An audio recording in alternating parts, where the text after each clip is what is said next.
Just got off the phone with the girl who loves you too. Said you're working on yourself, is she helping with that too? Hello tout le monde, on se retrouve pour une nouvelle vidéo. Je vais vous parler de mon rapport avec YouTube. Donc comment je perçois YouTube, comment je vois YouTube. Ceux qui ne me connaissent pas, je m'appelle Leslie, je viens de la Guadeloupe, plus précisément Marie-Galante. J'espère que vous m'entendez bien. Donc c'est parti pour la vidéo. Mon histoire avec YouTube a commencé quand j'étais petite, bien évidemment. Donc pour moi, quand j'étais petite, YouTube c'était une application où tu pouvais écouter que de la musique. C'était le moment où on écoutait tous Je suis tombée là au voyou, je suis tombée là au voyou, Aya Nakamura. Ah, la bonne époque ça. Bref, donc je voyais ça comme une application de musique en fait. Et puis vient le moment où je rentre au collège. Et vient le moment où c'est l'essor des vidéos cheveux. Comment faire pousser ses cheveux, comment plaquer ses cheveux, comment connaître sa porosité. Bref, plein de vidéos comme ça, des vidéos de cheveux. En plus, c'était pas n'importe quelle vidéo cheveux. Attention, c'était des vidéos de cheveux crépus. Donc, ça me concernait directement. Et j'étais contente parce qu'avant, je ne trouvais pas de vidéos cheveux. Je ne trouvais pas. D'ailleurs, les filles ou les garçons, n'hésitez pas à me dire en commentaire qu'est-ce que vous en avez pensé de cet essor de vidéos cheveux en fait. Et c'est là où je suis littéralement tombée amoureuse de YouTube. Faut aussi que je vous précise que je n'avais pas la Wi-Fi chez moi. Jusqu'à présent, je n'ai pas de Wi-Fi chez moi. Si vous demandez comment je fais, j'utilise ma 4G. C'est triste. Ensuite, j'arrive au collège et tout, je fais ma petite vie. Je squatte la Wi-Fi des gens, je squatte la Wi-Fi de la plage. J'avais une amie, je squattais sa Wi-Fi. Je squattais la Wi-Fi du collège. Bref, donc voilà. Ce qui suit, c'est que vient les vidéos Back to School. Oh là là, alors là, vous m'avez perdu. Franchement, mes vidéos préférées. Ensuite, vient les vidéos organisation. Après les vidéos organisation, vient les vidéos morning routine, night routine, développement personnel. Alors là, à partir de ce moment-là, ça, YouTube, c'était mon dada. C'était mon dada. Et aussi, il faut pas oublier le moment des story time. Penola Lawson, qui d'autre? Il y en avait plein. Il y en avait une, elle s'appelait comment? Deborah Power. Putain, ces personnes-là, c'est pas possible. Femme et Ben. Non. Franchement, à travers ces personnes-là, j'ai pu grandir et apprendre de la vie grâce à leurs expériences. C'est pour ça que j'aime YouTube particulièrement. C'est pour ça. Là, on va passer aux questions. Aux questions que je me suis posées à moi-même concernant YouTube. Et j'ai demandé à mon copain et à ma copine de me poser des questions par rapport à YouTube. Donc, c'est parti. Pour la première question, c'est pourquoi YouTube? Déjà, pourquoi YouTube? Parce que le format de YouTube, il est wow en fait. C'est pas comme TikTok ou Instagram où tu vas faire un format court et tu n'auras pas le temps d'expliquer ce que tu veux expliquer, tu vois. Tu auras le temps d'expliquer en grands points, par exemple en forme de réel ou bien publication. Et quand tu regardes une publication, ça donne pas envie de lire tout quand il y a un grand paragraphe comme ça en fait. Donc voilà. Donc le format de YouTube, c'est wow en fait. Je pense que je me suis mal exprimée. En fait, pour ce que j'ai envie de partager sur YouTube, je pense que le format YouTube, c'est le meilleur pour moi. Aussi parce que depuis petite, j'ai grandi dans ça et ça m'a grave inspirée. Genre, quand je regardais des vidéos, ça me donnait des idées de vidéos. Je me disais, putain, il faut que je fasse ça. Il faut que je fasse cette vidéo. Mais le fait est que j'ai jamais J'ai jamais lancé le pas en fait.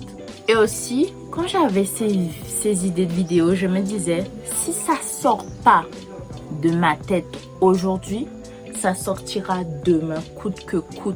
Parce que moi, je suis le genre de personne, si j'ai un conseil à te donner, si je te donne pas aujourd'hui, je te donnerai demain en fait. Il faut que mes idées sortent.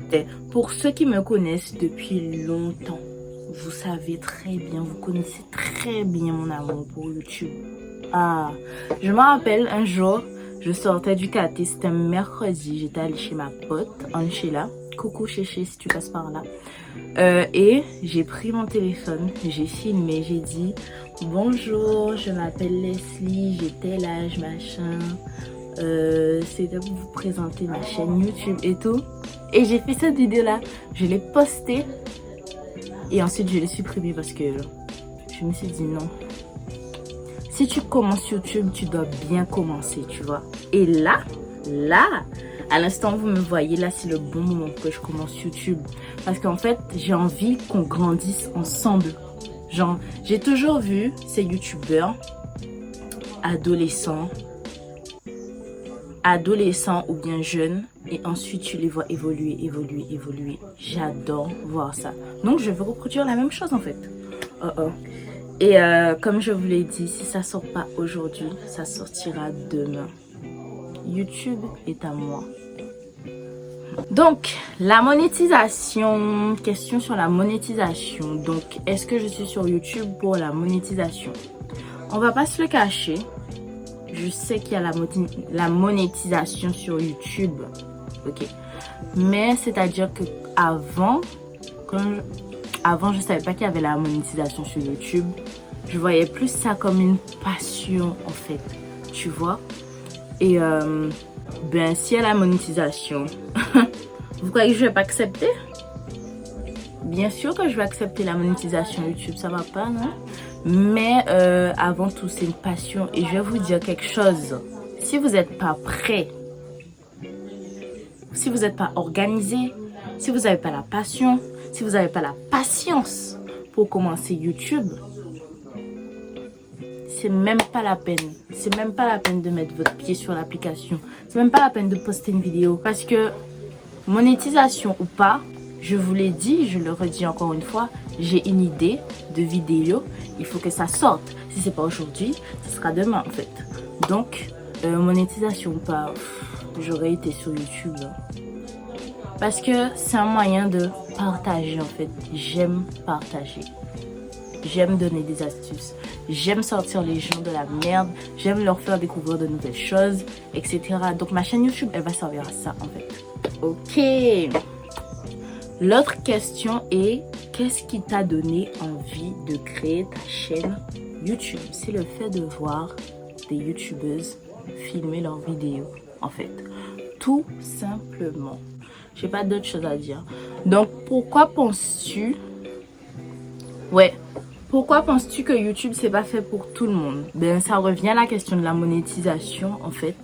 Si tu viens sur YouTube uniquement pour la monétisation, c'est pas la peine parce que tu ne seras pas rémunéré tout de suite en fait. Il faut que tu atteignes un certain nombre d'heures de vidéos, un certain nombre d'abonnés et un certain nombre d'heures de vidéos.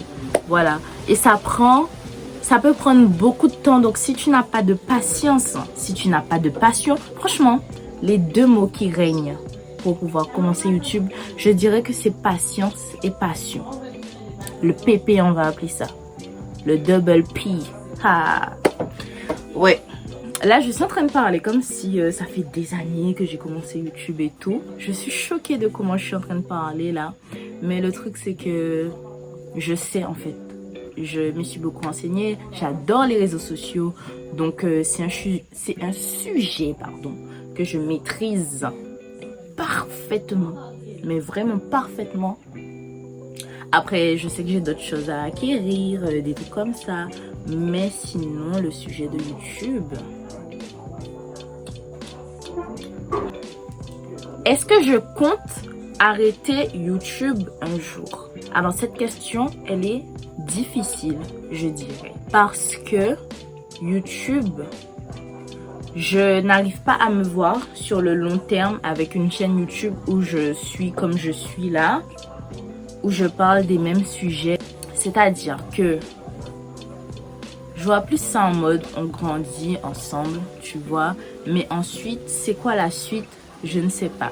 En tout cas, si ma chaîne YouTube devait prendre une suite, j'aurais aimé qu'elle soit vraiment tournée sur du développement personnel, mais des vidéos développement personnel. Il y en a à vendre et à revendre, mais des vidéos différentes, tu vois, pour sortir un peu du lot. Des vidéos qui font un petit peu plus femmes, un petit peu plus adultes, qui font moins enfants. Maintenant, je peux continuer YouTube et tout, mais je verrais ça plus en mode je suis une adolescente, je suis sur YouTube, tu vois. Alors que quand je vais grandir, quand j'aurai, je sais pas moi, 32 ans, je me verrai plus être la même personne. Donc forcément, mon contenu doit changer, tu vois. Alors, quels sont les sujets principaux dont je parlerai sur ma chaîne? Donc, les sujets principaux seront les cheveux crépus plus particulièrement, et le développement personnel. Dans le développement personnel, il y aura plusieurs branches. Il y aura la motivation, l'organisation, les séries Back to School, la confiance en soi, l'entrepreneuriat. Pour moi, ça fait partie du développement personnel. À chacun sa définition du développement personnel. En tout cas, je parlerai de ces deux sujets principaux qui iront vers plusieurs branches. Comment je fais face aux critiques? Vu le fait que j'habite sur une île. Donc pour ceux qui ne savent pas, je le répète encore, j'habite à Marie-Galante. Donc Marie-Galante, c'est en Guadeloupe, c'est une île en dehors de la Guadeloupe. Et là, Marie-Galante est là, ok? Je vous apprends rien, je pense. Comment je prends les critiques? Ben, au début, quand j'étais vraiment plus petite, depuis le collège, j'ai toujours adoré les réseaux sociaux. Je n'ai jamais osé me lancer. C'est quand je suis arrivée en seconde que mon Instagram, il a fait ça. Ok? Mes réseaux ont fait ça. J'ai commencé à prendre mon téléphone et faire des stories comme ça, en train de parler devant un téléphone pour la première fois. C'est quand j'étais en seconde. Et puis ce jour-là, je me suis dit, mais les gens, ils s'en foutent en fait. Genre, j'ai eu que des bons retours quand j'ai commencé à faire ça. Que des bons retours. Jamais de mauvais retours. J'ai dû en avoir un seul.